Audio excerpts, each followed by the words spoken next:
시겠습니다. 느헤미야서 2장 11절부터 20절의 말씀을 보시겠습니다. 저와 한 절씩 교독하시도록 하겠습니다. 내가 예루살렘에 이르러 머무른 지 사흘 만에 내 하나님께서 예루살렘을 위해 무엇을 할 것인지 내 마음에 주신 것을 내가 아무에게도 말하지 아니하고 밤에 일어나 몇몇 사람과 함께 나갈새 내가 탄 짐승 외에는 다른 짐승이 없더라. 그 밤에 골짜기 문으로 나가서 영정으로 분문에 이르는 동안에 보니 예루살렘 성벽이 다 무너졌고 성문은 불탔더라. 앞으로 나아가 샘문과 왕의 못에 이르러서는 탄 짐승이 지나갈 곳이 없는지라.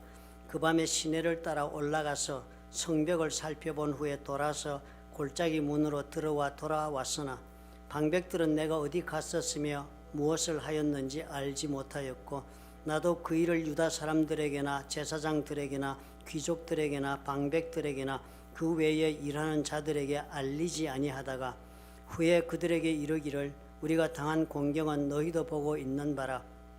예루살렘이 황폐하고 성문이 불탔으니 자 예루살렘 성을 건축하여 다시 수치를 당하지 말자 하고 또 그들에게 하나님의 선한 손이 나를 도우신 일과 왕인에게 이런 말씀을 전하였더니 그들의 말이 일어나 건축하자 하고 모두 힘을 내어 이 선한 일을 하려 하며 호론 사람 산발락과 종이었던 암몬 사람 도비아와 아라비아 사람 게셈이 이 말을 듣고 우리를 업신여기고 우리를 비웃어 이르되 너희가 하는 일이 무엇이냐 너희가 왕을 배반하고자 하느냐 하기로 내가 그들에게 대답하여 이르되 하늘의 하나님이 우리를 형통하게 하시리니 그의 종들인 우리가 일어나 건축하려니와 오직 너에게는 예루살렘에서 아무 기업도 없고 권리도 없고 기억되는 바도 없다 하였느니라. 아멘. 다음 주 기도회까지요 느헤미야서를 가지고 공부하겠습니다. 오늘은 우리가 2장 11절부터 시작해서 합니다. 우리가 하나님을 어떻게 이해하고 사는가가 대단히 중요한 질문이 될 수 있습니다. 예수를 믿고 하나님을 믿는다 그러지만 어떻게 나는 하나님은 이런 분이시라고 생각하는가가 대단히 중요한 우리 신앙의 모습을 결정합니다. 하나님이 인간을 향하여 가지고 계신 그 큰 뜻이 무엇일까? 결국은 하나님이 성경에 보니까 이렇게도 하시고 저렇게도 마구잡이로 막 행하시고 계신 것 같은데 어떻게 보면 하나님에게 마음에 드는 사람은 복을 받고 마음에 들지 않으면 벌 받는 것처럼 보여지는데 이 하나님이 이루시는 데는 무슨 하나의 원칙이 있는가 이런 생각을 아마 해보신 적이 있으실 것입니다. 하나님의 인간을 향한 대주제는 대단히 간단합니다. 인간과 다시 화목하기를 원하신다는 것입니다. 인간과 다시 관계를 회복하고 이전의 모습으로 살고 싶다 하는 것이 하나님의 우리를 향하신 뜻이요. 그리고 또 그것이 하나님의 계획의 원천이 되고 있습니다. 그렇기 때문에 하나님은요, 우리 모두를 보는 눈이 다릅니다. 하나님을 알지 못하고 살 때는 하나님이 보는 우리의 모습을 로마서에는 이렇게 적었습니다. 로마서 5장 10절에는 이렇게 적었어요. 예수를 믿지 않고 사는 사람의 상태를 적을 때 곧 우리가 원수 되었을 때 그랬습니다.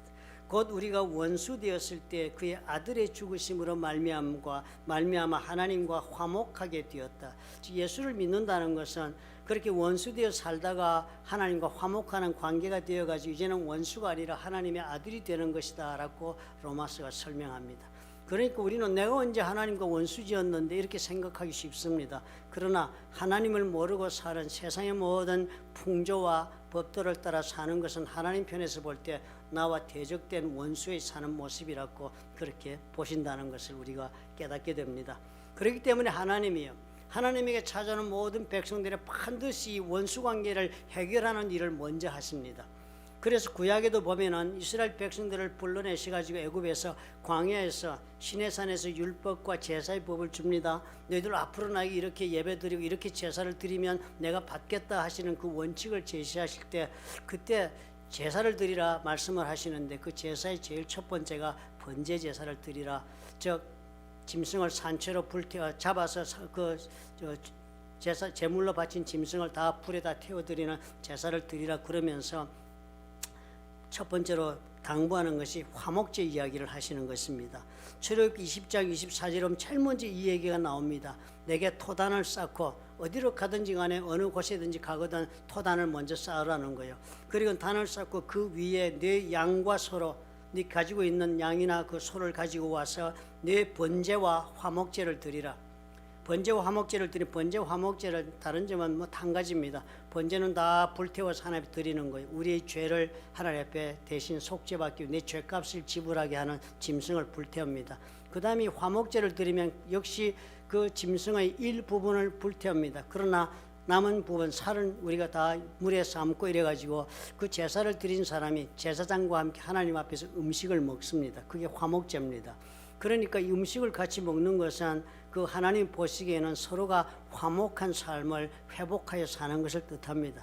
여러분 어디 가서 밥 산다 그럴 때 여러분 그분이 영적인 제안은 나와 함께 화목하여 좋은 관계를 유지하자라는 제안으로 보셔도 좋겠습니다. 식사한다니 그런 것이니까 성경에도 보면 그런 말씀을 자주 합니다. 예수께서 내가 문 앞에 서서 문을 두드리노니 누구든지 내 음성을 듣고 문을 여는 자는 내가 그에게로 들어가 그와 함께 먹고 그도 나와 함께 먹으리라. 밥 먹는 게 뭐 중요하다고 밥 먹자 하십니까? 이렇게 이해하기 좋지만 그것이 아니고 밥을 먹는다는 말의 뜻은 나와 관계를 회복하고 너를 복권시켜서 내가 있는 자리에 너도 함께 있도록 해주겠다는 놀라운 제안이 됐습니다.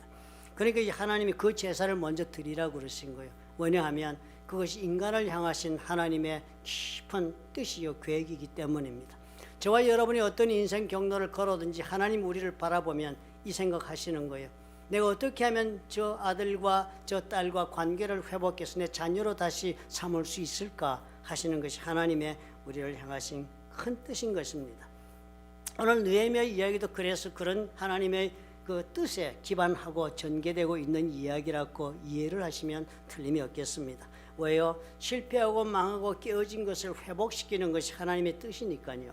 우리의 삶이 깨어지고 우리의 환경이 깨어지고 그랬다면 그 깨어진 것 가지고 우리가 깨어진 삶을 살도록 놔두는 것이 하나님의 뜻이 아니기 때문입니다. 느헤미야가 지금 그래서 무엇하고자 합니까? 망하고 깨어지고 버려진 예루살렘으로 돌아가고자 하는 것입니다. 돌아가서 무엇 하려고요? 성전은 재건되었지만 성전이 재건되었다고 해서 삶이 회복되지 않았구나. 그렇게 내가 가서 어떻게든 도와서 성벽을 재건해서 삶을 회복하는 일에 동참하고 싶다는 뜻으로 지금 간 것입니다. 그러니까 우리가 읽은 이 느헤미야의 이야기가 바로 그런 큰 하나님의 뜻에 부합되는 느헤미야의 선택의 삶이 되고 있습니다. 낙원으로 귀환한 것이 하나님의 뜻이에요. 저와 여러분이 우리 삶에 수고스럽고 그리고 저항을 받고 있다는 이 모든 것으로부터 우리가 해방되어서 하나님이 우리를 향하여 가지고 계신 그 계획대로 좋은 삶을 사는 것이 하나님이 우리를 향하신 뜻입니다. 실패하고 죄악을 저질러서 내가 하나님으로부터 멀리 도망갔다 할지라도 우리 하나님은 우리가 마음을 돌이키고 하나님께로 돌아와 예전의 삶을 회복하여 하나님이 기뻐하시는 인생을 살도록 우리가 하나님이 계획하신 최고의 삶을 살도록 하는 것이 하나님이 우리를 향하신 기대가 된다는 것입니다. 결국은 그러하기 위해서 하나님은 한 가지를 먼저 하고자 하세요. 하나님과의 관계를 회복시키고자 하는 것입니다. 관계가 회복되어야 하나님이 은혜도 사랑도 우리가 받으실 수 있기 때문입니다. 우리는 언제나 어떻게 실패로부터 내가 돌아서서 하나님 앞에 가도록 하는가로 하나님을 바라볼 수 있어야 합니다. 어떻게 우리가 다시 일어설 수 있도록 우리 하나님은 나를 도우실 수 있는가? 무엇을 위해서 하나님은 그렇게 나를 회복시키시고 그렇게 이렇게 세우시려고 하실까 하는 생각을 가지고 늘 말씀을 보고 자신의 삶을 이해하고 그리고 좌표를 설정해야 합니다. 오늘 새 첫 주일에 우리가 그렇게 생각해 볼 수 있다면 복된 선택의 시간이 되겠습니다. 새로운 시대를 내가 한번 살아보자 하는 마음으로 새롭게 출발할 수 있도록 이 새해란 것도 있는 것이다. 그렇게 볼 수 있지 않겠습니까? 느헤미야 완전히 실패를 경험한 유다 백성들 가운데 들어가서 이전의 모습으로 회복시키고자 하는 사람입니다. 이 사람 우리 이야기는 3000년 전의 이야기를 지금 우리가 읽고 있는 것이에요. 그렇지만 이 3000년 전의 이야기는 결국 누구의 이야기입니까? 하나님의 이야기예요. 하나님은 그때나 지금이나 앞으로도 여전히 동일하시게 살아계신 하나님을 우리가 믿는 까닭에 3000년 전의 이야기는 하나님의 이야기라면 오늘 우리의 이야기도 될 수가 있습니다. 어떻게 우리가 이 넘어진 곳에 다시 일어설 수 있는가? 느헤미야를 보고 배울 수 있습니다. 어떻게 내 삶에 다 깨어지고 불타버린 이 잿더미 같은 내 인생에서 다시 새로운 삶을 내가 한번 만들어내 볼 수 있을까 하는 것, 이 느헤미야를 보고 배울 수 있습니다. 왜냐하면 그것이 하나님께서 우리를 향하여 가지고 계신 뜻이니까요. 다시 일으켜 세우셔서 하나님과 우리가 화목하게 그렇게 관계를 회복하게 하시는 것이 우리 하나님의 계획이시니까요. 그러면 오늘 우리가 느헤미야가 어떻게 했는가를 한번 살펴보도록 하십시다. 첫 번째 이 느헤미야 한 이야기를 읽으니까 제일 먼저 발견되는 게 무엇이에요? 이 사람 오직 하나님만을 신뢰하고 사는 사람이에요. 우리가 살다 보면 우리는 환경과 사람을 의지하기 마련입니다. 사람이기 때문에 환경을 초월해 살 수 있는 육체를 가진 사람은 없기 때문이에요. 사람과의 관계없이 이 세상을 살아갈 수 있는 사람 아무도 없기 때문에 우리는 시시때때로 나의 문제 가운데 사람을 의지하는 것이 지극히 당연하고 환경을 의지하는 것은 지극히 논리적인 것입니다. 그런데 느헤미야의 깨어진 삶의 회복을 하기 위해서 우리가 제일 먼저 이 사람의 한 모습을 배워야 될 것이 하나님만 신뢰하는 방법을 선택해야 합니다. 의지하고 싶은 사람도 있고 의지하고 싶은 환경도 내한테 주어졌다 할지라도 그것은 단지 하나님께서 허락하신 어떤 삶의 도구가 될 뿐이지 나를 살릴 수 있는 원천이 되지 못한다는 사실을 깊이 이해해야 합니다. 마음을 거기에 두고 살 것이 아니라 마음은 오로지 우리 하나님만 신뢰하는 것으로 살아나가야 합니다. 이 사람은 어떻게 해요? 돌아와서 사흘 쉬었습니다. 긴 여행길 4개월 여행길이었으니까 얼마나 피곤했겠습니까? 그런데 4일 쉬고서는 이 사람이 누구에게도 의논하지 않았다고 성경은 이렇게 적습니다. 내 하나님께서 예루살렘을 위해 무엇을 할 것인지 내 마음에 주신 것을 감동을 받아 지금 왔잖아요. 내 마음에 주신 것을 내가 아무에게도 말하지 아니했다. 아무에게도. 얘기하고 싶을 텐데 그죠? 얼마나 내가 믿고 있는 사람도 있고 좋아하는 사람도 있으니까 얘기하고 싶겠습니까? 그런데 내가 아무에게도 말하지 아니했다. 그리고 밤에 일어나 몇몇 사람과 함께 나갈새 내가 탄 짐승 외에는 다른 짐승이 없었더라. 상황을 한번 파악하러 나귀를 타고 지금 나갔다는 거예요. 아무에게도 왜 자기가 지금 나가는지도 말하지 않고 사람을 의지하지 않는 자신의 삶의 모습이 드러나 있습니다. 하나님이 지금 나에게 보여주시는 환경을 지금 보고 파악하고자 나갑니다. 현실이 지금 어떤가 하는 거예요. 현실을 보고 그 현실을 제대로 인정하고 그리고 그 인정할 수밖에 없는 현실 위에서 출발하는 것이 이 사람의 믿음의 모습이었습니다. 우리는 이렇게 하지 않아요. 하나님을 의지한다 할지라도 우리는 현실을 부인하고 싶습니다. 그지요? 처참한 내 모습을 인정하고 싶지 않아요. 누구나 그래서 내가 잘못한 걸 이야기하면 우리 싫어하고 그리고 다투기 시작합니다. 그죠? 나의 약점을 누구라도 그냥 은연중에 무의식중에 건드리거나 상처를 아프게 하면 가만두지 못합니다. 우리는 현실을 인정하기 싫은 마음이 있으니까요. 그런데 느헤미야 보니까요, 이 처참한 현실을 그대로 탐사를 나가는 이유가 뭡니까? 현실을 제대로 파악하고 그 현실 위에서 출발하는 것이 이 사람의 신앙이니까요.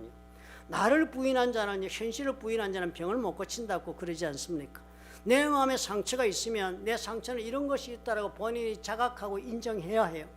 내가 못난이가 돼가지고 죄를 짓고 실패한 것이 있으면 나는 그랬다고 인정할 수 있는 사람이 되어야 출발할 수가 있고 하나님을 신뢰할 수가 있는 것을 보여줍니다. 대단히 현실은 하나님이 함께 하신다고 해서 무슨 좋은 계획이 보이는 단서가 있는 현실이 아니라 오히려 우리를 절망시키는 것일 수 있습니다. 그러나 그럼에도 불구하고 어떻게 해요? 그 현실 위에서 하나님은 나를 회복시킨다는 믿음을 이 사람은 가지고 있기 때문에 현실 파악에 먼저 나간 것입니다. 2장 13절 그래서 보니까 현실은 참혹했어요. 예루살렘 성벽이 다 무너졌고 성문은 불탔더라. 한 군데도 온전한 데가 없이 성벽이 다 무너졌습니다.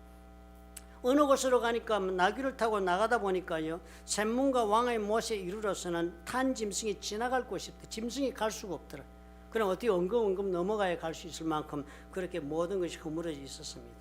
지금 이렇게 허물어진 현실은 어제 오늘 발생한 것이 아닙니다.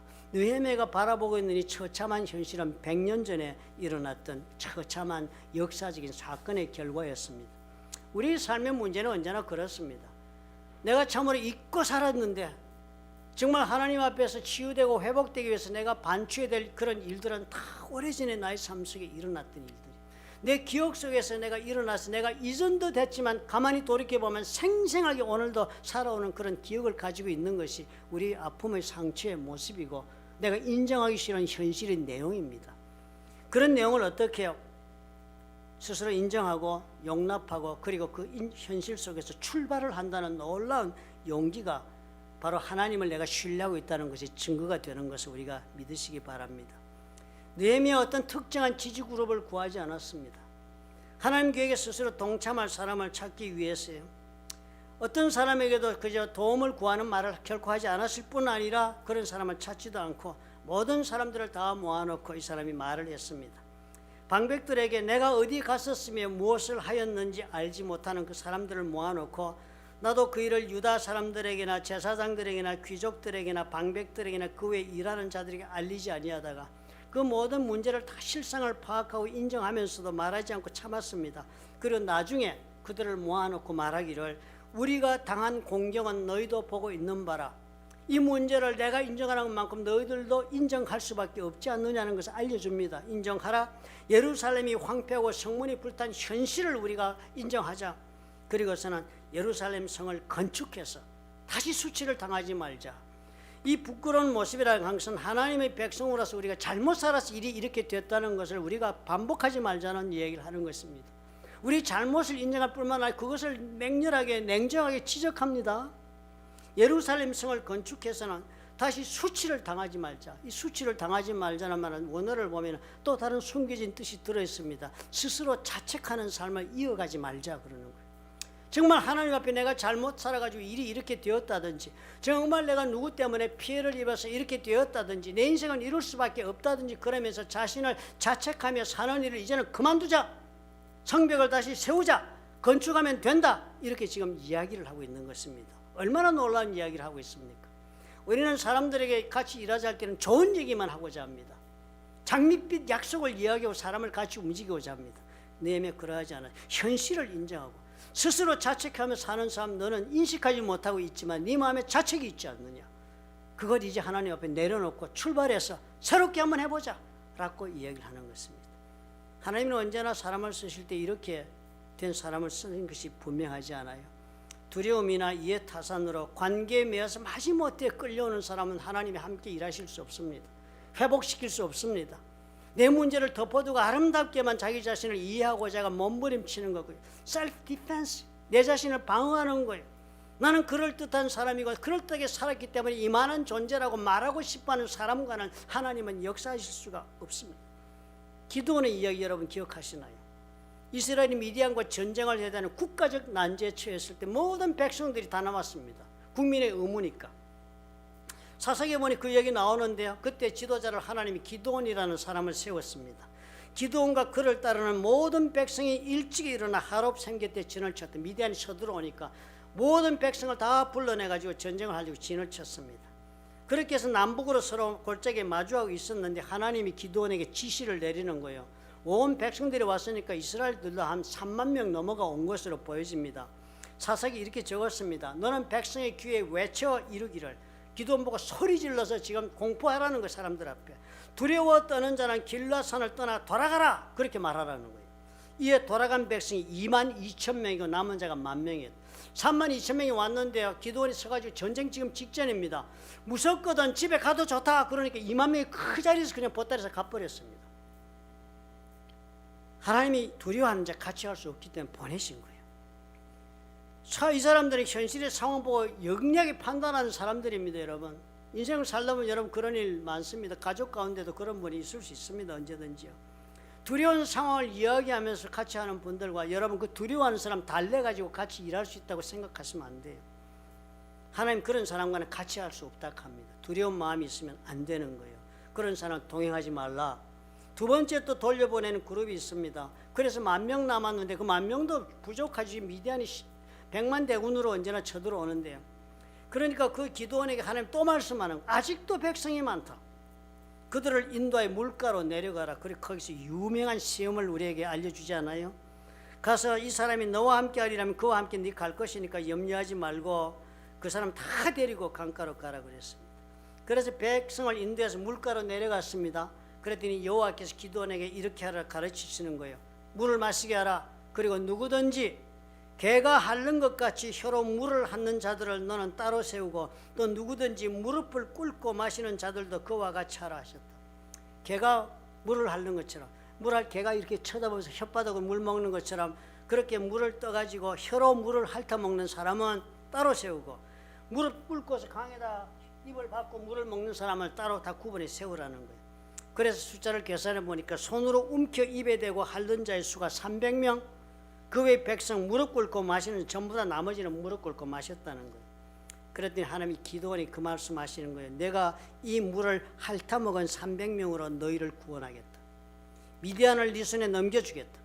이 300명 가지고 네가 계획하고 있는 일 다 이루고 승리하게 해주겠다. 남은 백성은 보내라고. 하나님 같이 할 수 없다는 거예요. 마음이 준비되지 않은 사람과도 일할 수 없다는 것입니다. 지금 무슨 일을 하는지를 뻔히 알고 나왔죠. 전쟁터에 나왔잖아요. 그러면 전쟁터에 나왔으면 전쟁에 임할 수 있는 어떤 사람이 되어야 한다고 알고 다 나왔을 것입니다. 전쟁으로 나온 사람이 그래 엎드려 물이나 먹고 있다가 그냥 공격받아 죽게요. 어디서 화살 나오면 어떡할지 살피면서 전쟁에 임한 자세가 되어야지. 일하고자 하는 인간형은 따로 있는 것입니다. 여러분, 너무 모든 사람과 함께 모든 일을 추구해 성공한다고 생각하실 필요가 없다고 지금 하나님 가르쳐 주시는 거예요. 일하고자 하는 그 인간형이 있습니다. 내가 무엇을 이야기하면 같이 마음을 나누고 할 수 있는 인간이 있는 거예요. 마음을 준비하고 있는 사람이 있는, 일하고자 하는 마음이 준비되어 있으면 그때 반응하는 사람이 있는 것입니다. 전쟁형 인물과 함께해라. 언제든지 주어진 임무를 감당하겠다고 마음의 준비를 가지고 있는 사람과 함께해라라고 주님 말씀하시는 거예요. 모두가 다 전쟁의 부름을 받았잖아요. 32,000명. 그러나 모두가 다 전쟁에 쓰임받는 거 아닌 거예요. 모두가 다 하나님이 필요하다고 말씀하지도 않으세요. 우리가 이 하나님의 원리를 잊지 말아야 용기를 가지고 인생을 삽니다. 다 나를 인정하지 않는다고, 다 나를 지원하지 않는다고, 다 나와 함께 동행하며 힘을 실어주지 않는다고 섭섭해하고 주저앉는 사람들이 한두 사람이 아니잖아요. 하나님 믿는 사람 그렇게 살지 않습니다. 세상이 뭐라 해도, 누구도 나를 인정하지 않더라도, 누구가 나를 비난하고 있더라도 그것이 나에게는 하등의 문제될 것이 없는 거예요. 내가 지금 하나님과 어떤 삶을 살기를 원하는가가 중요한 것입니다. 하나님은 그렇게 마음먹으면 나에게 어떻게 해요? 영적으로 분별력을 주시며 그런 사람과 만나게 하시고 그런 자리로 인도하시는 것은 하나님께서 맡으신 몫이 되는 것입니다. 그러면 사람을 구할 필요가 없습니다. 하나님이 주시고 허락하시는 것 외에는 탐낼 것이 없는 것입니다. 그러자 느헤미야가 한 것이 무엇입니까? 동기의 부여입니다.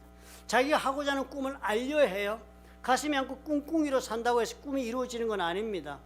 가슴에 꿈을 안고 그냥 기도만 냅다 한다고 하나님이 역사하시는 것은 아닙니다. 하나님은 어떻게 해요? 네 주에게 네가 준 하나님의 꿈이 어떤지를 알게 하라 말씀하신 거예요. 느헤미야가 수치를 당하지 말고 예루살렘 성벽을 세우자 동기를 부여하고서는 그 사람이 간증을 합니다. 내가 지금 이래서 일을 하자는 거야? 라는 이야기를 합니다. 왜 이 일을 하는지 내 얘기를 한번 들어보라 라고 얘기하는 두 가지를 이야기합니다. 느헤미야 2장 18절에 보니까 그들에게 하나님의 선한 손이 나를 도우신 일을 전했다는 거예요. 오늘 이 자리까지 이 일을 하려고 내가 하나님께 기도하고 준비하는 가운데 일어난 사건들이 많았음을 증거합니다. 무슨 일이 있었습니까? 왕 앞에서 우리가 지지난 주일에 말씀 살펴보니까 왕 앞에서 자신이 정말 그런 말을 할 수가 없는데도 그런 말을 했잖아요. 목숨을 잃을 것을 주저하지 않고 하나님 왕 앞에서 자기를 보내달라고 용기를 내서 구했더니 오히려 죽기는커녕 사는 일이 생긴 것. 놀랍게도 그 왕이 어떻게 해요? 이 성벽의 중단을 시킨 왕이 아닥사스다 왕인데 아닥사스다 왕이 중단시킨 장본인인데도 불구하고 공사를 허락해 주는 기적 같은 사건이 벌어진 일. 그뿐만 아니라 왕이 조서를 내가지고 그리고 그 중간에 가는 길 동안에 회방받지 않도록 해주고 세금에서 이 모든 필요한 물자를 다 공급받도록 해준 일, 이런 일들을 이야기한 거예요. 그러고서는 어떻게 해요? 왕이 한 일도 또한 설명했다. 왕이 나에게 한 일이 있다. 왕이 내게 이런 말씀이 있다라고 해서 왕과 자신의 관계 속에 당부받은 말씀. 그리고 왕은 총독으로서 그 자리에서 권위를 가지고 일을 감당할 수 있도록 특별히 배려해서 군사를 붙여주었다 하는 이야기까지 한 것입니다. 내가 그저 왔겠느냐? 이 모든 일이 다 어디에서 왔겠느냐? 하나님이 함께 하셔서 이렇게 왔다라고 저들에게 이야기를 하면서, 그러므로 우리가 이제 일어나 예루살렘 성벽을 건축해서 자책하는 마음으로 인생 사는 거 그만두자라고 뭘 했습니까? 꿈을 제시한 거예요. 이렇게 우리 한번 살아보자. 꿈을 제시하고 이 꿈이다 하고 제시하고 이 꿈을 사서 나와 함께 일어서자라고 얘기했더니 그 가운데 많은 사람들이 자발적으로 동참하겠다고 해서 일어서는 것이 보입니다. 2장 18절에 그들의 말이 일어나 건축하자 하고 그 동기를 부여하는 말을 듣고 모든 사람이 감동해서 그래 우리도 일어나 성을 건축합시다 라고 모두 힘을 내어 이 선한 일을 하려 해서 일이 시작이 된 거예요. 자발적 선택하고 마음에 준비하면서 함께 동참하는 사람으로 일을 하라는 것입니다. 인생은 그렇게 사는 거라니까. 홀로 외롭게 버려두지 않으시는 거예요. 하나님이요. 하나님이 내 삶 속에 일어나기를 원하시고 회복시키기를 원하시는 일이라면 하나님은 나에게 필요한 도움을, 하나님께서 주실 도움을 사람을 통해서, 나의 꿈을 같이 나누어 줄 수 있는 사람을 통해서, 내 아픔을 이해하고 나를 격려해 줄 수 있는 사람을 통해서 하나님은 하나님 일을 진행하신다고 그렇게 말씀하시는 것입니다.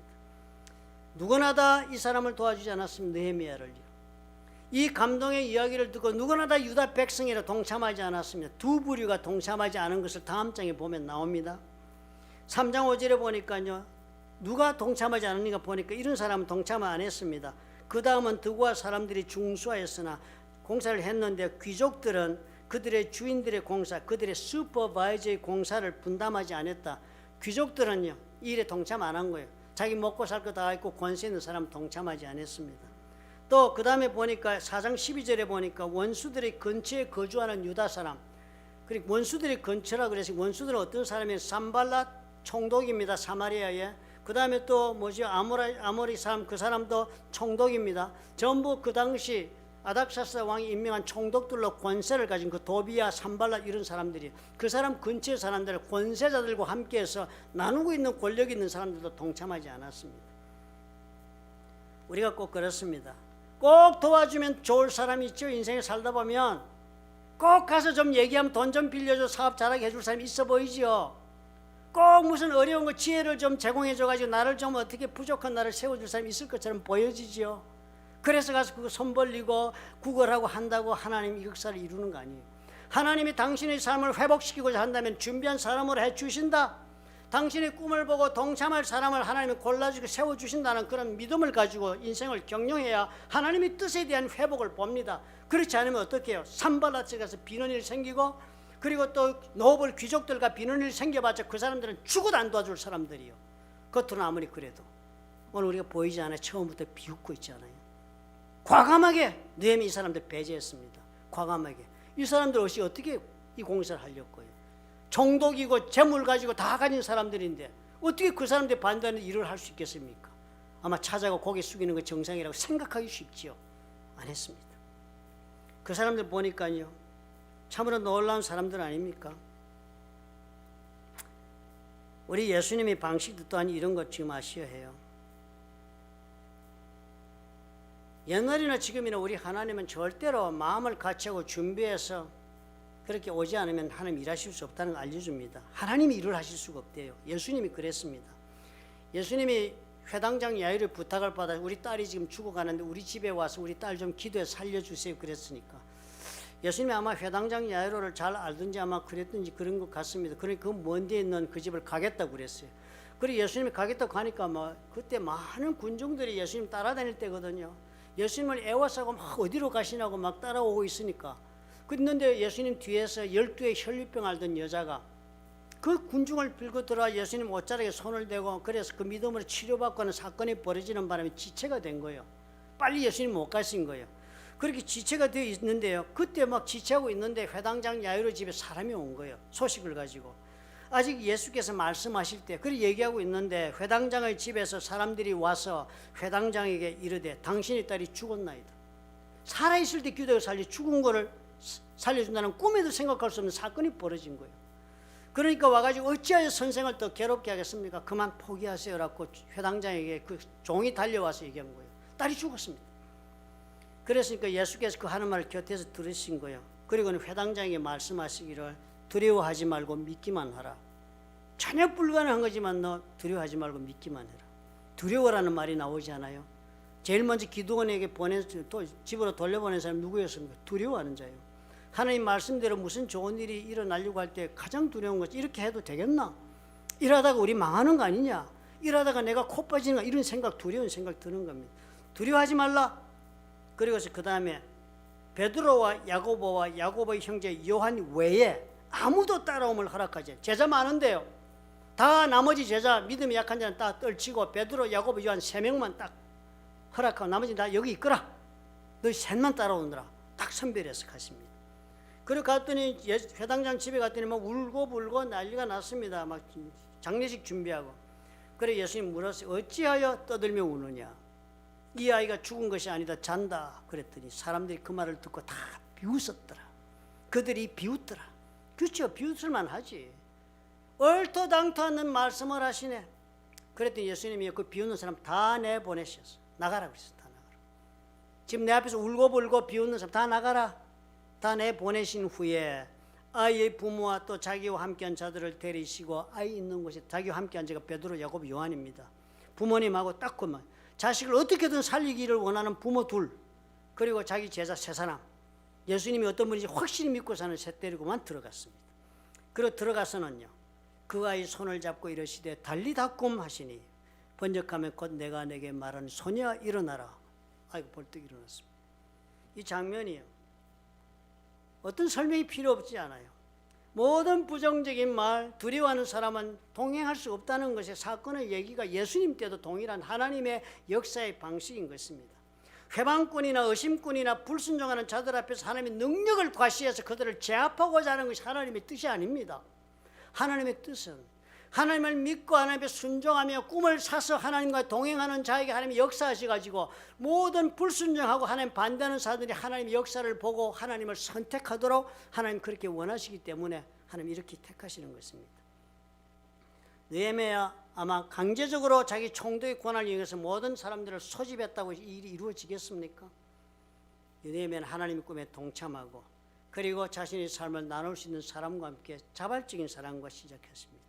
우리가 이 사실을 꼭 기억하셔야 되겠습니다. 올해 안에 살면서요, 사람의 도움이 없다, 나는 지금 내 홀로라는 생각 때문에 좌절하신다면 우리 하나님 모르시는 분이에요.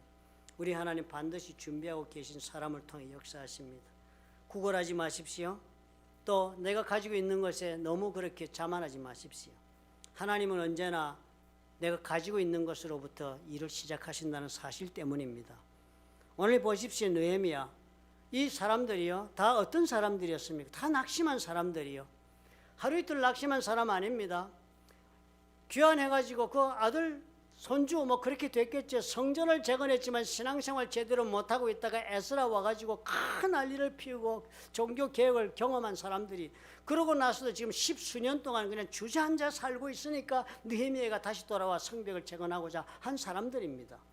누구도 희망을 품지 않은 그런 상태에 있는 사람들이었습니다. 모든 하나님에 대한 기대와 소망을 내려놓고 살던 사람들이에요. 더 좋은 무슨 일이 우리 삶에 있으라고 하는 사람들입니다. 그런데 그런 사람들 앞에 이 사람이 와서 얘기하고 그 사람들과 함께 하고자 하는 거예요. 그 가운데도 할 만한 능력이 있거나 할 만한 재물이 있거나 한 사람을 도움받지도 못한 채로 낙심하고 좌절한 채로 이게 뭐 사는 거지 라고 말하는 아주 평범한 사람들과 함께 시작을 한 것입니다. 그게 느헤미야가 가지고 있는 재산의 전부였으니까요. 우리가 이것을 기억해야 해요.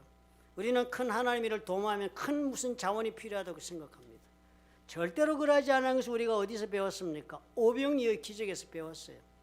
예수님께서 제자들과 함께 산 위에서 말씀을 가르치다 보니까 해가 지었어요. 너무 말씀에 그냥 도취해서 점심때가 훨씬 저녁이 다가오니까 제자들이 걱정이 됐습니다. 이거 밥 먹어야 되는데 싶어서. 마태복음 14장에 보면 그 기록이 나오지 않아요? 저녁이 되면 제자들이 나와 이러되 예수님까지 앞으로 나온 거예요. 말씀 전하고 있는데 말씀을 중단시키고 이곳은 빈들이요, 여기 들판입니다. 때도 이미 저물어서 이제 해가 지려고 합니다. 무리를 보내 마을에 들어가 먹을 것을 사 먹게, 가서 먹게 좀 보내주셔야 합니다. 그랬습니다.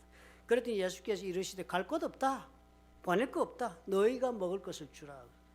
말도 안 되는 소리를 한 거 아닙니까? 베세다 동네인데요, 거기에 무슨 빵집도 없고요. 지금 우리가 거기에 그냥 5,000명이니까 남자만 5,000명이면 합쳐서 한 10,000명은 넘습니다. 적어도. 그런데 그 10,000명이 어디 가서 식사를 해요? 엄청난 사건에 먹이라 그러니까 우리가 어떻게 해요? 그런 상황입니다. 그리고 예수님께서 너희가 먹을 것을 주라 하시니까 이 사람들이 바보가 아니니까 답을 합니다. 우리가 가서 떡을 사오도 200데나리온이 필요하다고. 한 사람의 인건비가 1데나리온이거든요. 하루 노동비가. 요즘 멕시칸 우리 노동비로 얼마 주세요? 300불 주신다고 그러대요. 그러면 300불씩 해서 그렇게 해서 200데나리 300이니까 200 곱하기 300 6만 불이네요. 6만 불이 있어야 떡을 사다 먹일 그런 10,000명의 식사가 됩니다. 그랬습니다. 안 된다고. 그러니까 예수님이 마가복음에 보니까 이렇게 말씀을 하신 거예요. 이르시되 너희에게 떡이 몇 개나 있는지 가서 보라. 안 된다 그러지 말고 가서 보라. Go and see. 가서 How many loaves do you have? 네가 떡이 얼마나 있는지 군중들에게 한번 찾아봐라. 10,000명 속에 들어가가지고 없다 하지 말 그래도 있는 거 찾아봐라. 뻔하죠. 가봤자 없는데 예수님 뭐라고? 그래도 가서 찾아봐라. 그래서 갔더니요 막 뒤지고 헤매고 하니까 아무도 먹을 게 없어요. 어떤 소년이 먹지 않고 남겨둔 점심 도시락이 있네요. 그거 하나 발견한 겁니다. 제자 중 하나고 시몬 베드로 형제 안드레가 제일 열심히 했나 봐. 이 안드레가 자기 형 베드로도 예수님께 소개한 사람이 전도하고 일하는 사람이 안드레니까 막 해주고 딴 사람 못 찾는데 안드레는 소년에게 간 찾은 거예요.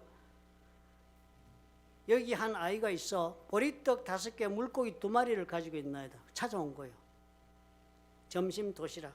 그건 이렇게 말을 해요. 그러나 이것이 이 많은 사람에게 얼마나 되겠습니까? 무슨 그런 얼토당찬 일을 이렇게 고생스럽게 시키십니까? 이거 뭐 도시락에 물고기 2마리, 떡 5개, 이거 사람들한테 무슨 소용이 있다고 이거 찾아오라 하십니까? 라고 안드레 내놓은 거예요. 이것밖에 없는 것이 우리 현실입니다, 주님. 좀 정신 차리세요. 내놓은 거예요. 그런데 예수님 그것 가지고 뭐 했습니까? 5,000명을 먹이고 12광주리에 담을 만큼 남게 하신 것입니다. 여러분, 우리 이런 하나님을 믿고 산다는 사실을 잊지 말아야 합니다. 우리 하나님은 도덕을 가르치기 위해 우리를 부르신 것이 아니에요. 예수 믿는 것은 좀 더 윤리적으로 잘 살아라 해서 하나님 부르신 거 아니에요. 도덕군자가 되게 하는 것은 논어를 배워도 할 수 있습니다. 오히려 그 사람들이 더 도덕적으로 그리스도인들보다 산다고 지금 세상이 그렇게 말하고 있지 않아요? 도덕 때문에 우리가 부름받은 거 아니에요. 우리가 예수를 믿는다는 것은 우리의 삶, 회복할 수 없는 내 인생이 하나님의 손에서 달라지는 것을 믿기 때문에 이걸 믿는 것입니다. 그러니까요, 우리가 그것을 믿어야죠. 우리는 언제나 먼저 포기하죠. 나는 가진 것이 없다. 능력도 없고. 기회가 있으나 무슨 기회가 있겠어. 내 나이가 어떻고. 뭐 그런 얘기합니다. 그런데 예수님 뭐라고 그랬어요? 전혀 불가능한 사람 가서 좀 찾아봐라. 네 인생에 무엇이 있는지 한번 뒤져봐라. 찾아보니까 아이고 겨우 이거네요. 이것 가지고는 아무것도 쓸모가 없는 이거네요. 이런 것을 우리가 발견하는 것입니다. 내를 돌아보니까 2021년도까지 그저 뭘 하나 해보려다 실패하고 쪽박찬 내 인생, 남은 것이 아무것도 없고 그저 열등의식이 가득 찼고, 그리고 또 내 마음은 분노에 가득 찼고, 뭐 하나 정말 뭐 내놓을 것도 없는 인생을 살았다 싶은 거예요. 오병이어 내 인생에 보니까 그저 남은 조그만 자존심에 매달려서 허걱거리고 있는 내 모습이야. 그저 물질 몇 푼 남은 것과 체면 유지하고 살게 되어 있는 게 내 모습이야. 2021년 내 모습이 그렇다? 그래도요, 주님 뭐라고? 그것 가지고 출발하자는 거예요. 그것 가지고 한번 우리 출발해보자. 네 그 상한 열등감과 상처를 푸던 그 마음 가지고 내가 한번 출발할 수 있게 해주겠느냐? 조건이 뭐예요? 그걸 내놓으라는 거예요. 그거 품고 아파하면서 끌어안고 살지 마. 나에게 다오. 주님 앞에 네 오병이어를 내어놓아라. 자기 자신을 성찰하기 열심을 가지실 필요가 여기 있습니다. 못났으면 어때요? 실패 많이 했으면 어때요? 예수님은 성공한 사람 찾지 않습니다. 인생 멋지게 산 사람 찾지 않아요. 우리 주님은 예수님을 알았든 몰랐든 허우적거렸든 어쨌든 무지했든 아니면 욕심에 사로잡혔든 아니면 사단에게 놀림을 받았든 실패한 것이 있어도 주님은 그런 인생 속에서 하나님 되심을 증거하기를 원하시는 것입니다. 우리는 무엇이든지 자기 삶 것에 남은 것으로 시작하셔야 해요. 2022년 동안에 너무 꿈꾸지 마세요. 좋은 것 없어 시작할 수 없다고 말씀하지 마셔야 합니다. 능력이 부족하면 부족한 능력에서 스타트합니다. 자원이 부족하면 사람이 없으면 없는 대로 시작하고 물질이 없으면 없는 대로 시작해요. 그러나 믿음을 가지고 시작해요. 내가 가지고 있는 그것을 가지고 하나님은 지금부터 하나님의 역사를 시작하신다는 믿음에 출발하시면 나머지는 주께서 하시리라. 그것이 느헤미야가 우리에게 말하고 싶은 이야기인 것입니다. 오늘 여러분, 우리가 이 마음을 가지고 새해를 시작하십시다. 어떻게 해요? 첫 번째로요, 우리 하나님 앞에 자신의 현실을 인정하지만 꿈을 품어요. 우리 하나님의 꿈을, 하나님 주시는 꿈, 우리 하나님 나라를 살리시고 회복시키시고도 남는다는 하나님의 믿음을 가지고 출발하는 거예요. 그리고 내 삶 가운데 내가 의지하고 싶은 사람을 의지할 수 없고 내가 의지하고 싶은 물질을 내가 소유하지 못했다 할지라도 상관없이 주만 의지하고 걸어가겠다 하면 주께서 필요한 모든 것은 제공해 가시면서 지금 내 가진 삶의 현주소에서부터 내 무너진 인생을 주께서 역사하시는 것을 시작하실 것입니다. 이런 믿음으로 오늘 한 해를 살으셔서 우리 다 주께 놀라운 간증하는 한 해가 되시기를 예수님의 이름으로 축원합니다. 아멘. 기도하겠습니다. 좋으신 아버지 하나님 감사합니다. 우리 주님의 은혜를 베푸셔서 새로운 마음으로 새로운 삶의 원리를 아버지 채택할 수 있도록 축복해 주시고 그런 우리 가운데 주님은 함께 역사해 주옵소서. 예수님 이름으로 기도합나이다. 아멘.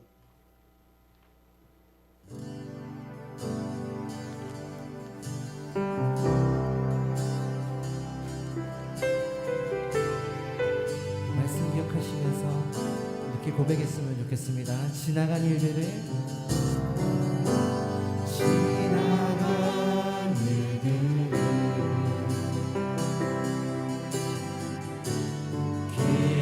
기억하지 않고 이전에 행한 모든 일 생각지 않으니 사막의 강물과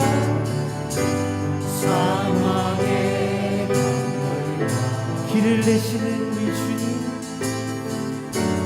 길을 내시는 주 우리 주님께서 내 안에 새 일을 행하실 것입니다. 내 안에 새 일을 행하실 주만 바라보고 우리 한 번 더 고백하십시다. 지나간 일들을 지나간 일들을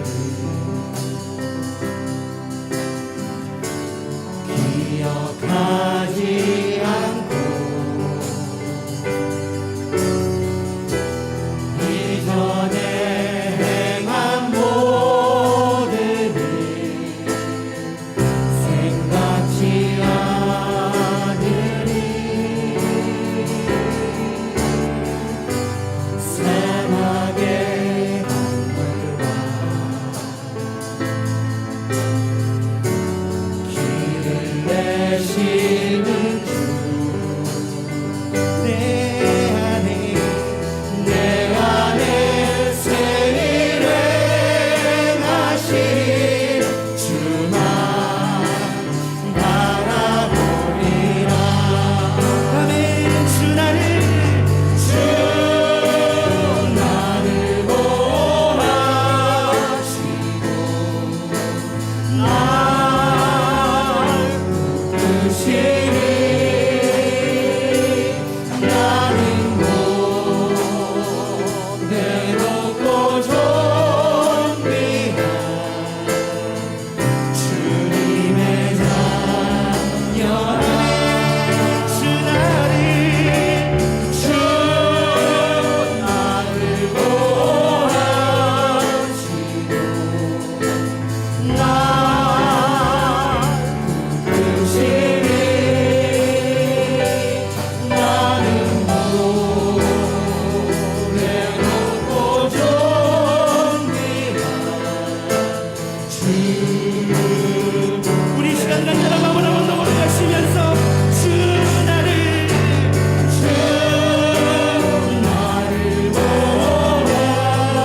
나를 주시옵소서.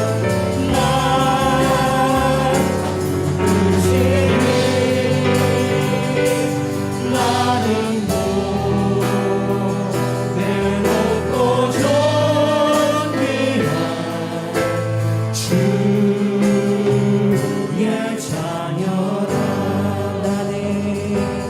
나는 못 내놓고 존귀한 주의 자녀라.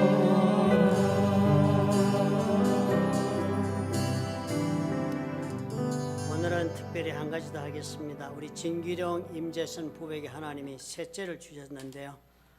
우리 하나님 앞에 아이를 데리고 와서 기도받고 또한 약속하는 그런 순서를 가지고자 합니다. 앞으로 나오시기 바랍니다. 두 부부께서.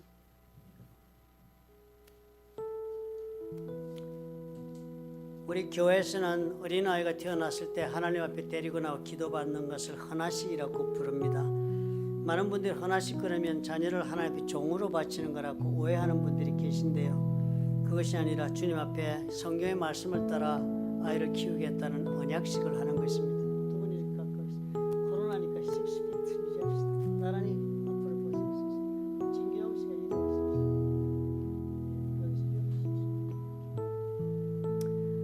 먼저 신명기 말씀을 한 절 읽겠습니다. 이스라엘아 들어라, 우리 하나님 여호와는 오직 하나인 여호와시니 너는 마음을 다하고 성품을 다하고 힘을 다하여 내 하나님 여호와를 사랑하라. 오늘날 내가 내게 명하는 이 말씀을 너는 마음에 새기고 내 자녀에게 부지런히 가르치며 집에 앉았을 때에든지 일어날 때에든지 길에 행할 때에든지 누웠을 때에든지 일어날 때에든지 이 말씀을 강론할 것이며, 그렇게 성경은 당부를 했습니다. 이스라엘 백성들에게요, 하나님이 여러 가지 말씀을 가르친 다음에 아주 강조해서 말씀을 하시는 것이 있습니다. 그 말씀이 서두가 그래요. 이스라엘아 들어라, Hear O 이스라엘 라고 말씀을 시작하는 거예요. 이 말은 꼭 너희들이 듣고 명심해 주면 좋겠다가 두 가지 얘기를 했습니다. 네 하나님을 사랑하는 일과 다음에는 내가 너 자녀를 줄 테니까 그 자녀를 부지런히 집에 앉았을 때든지 일어날 때든지 그렇게 가르치라 하는 것을 말씀을 부탁을 했습니다. 왜냐하면 이 자녀들을 우리는 내 것이라고 우리가 착각할 경우가 너무나 많기 때문입니다. 하나님이 나에게 선물로 주셨을 뿐만 아니라 양육하라고 위탁하신 것입니다. 이 자녀들의 앞길을 하나님께서 영광을 받으시도록 잘 살도록 그렇게 네가 양육을 좀 해다오 해서 우리에게 자녀를 주셨다고 성경은 알려줍니다. 그래서 에베소서 6장 4절 이렇게 단적으로 이야기해요. 또 아비들아 너희 자녀를 노엽게 하지 말라. 애들 그냥 닭다구니 치고 닭다구니 치고 애들 그냥 화나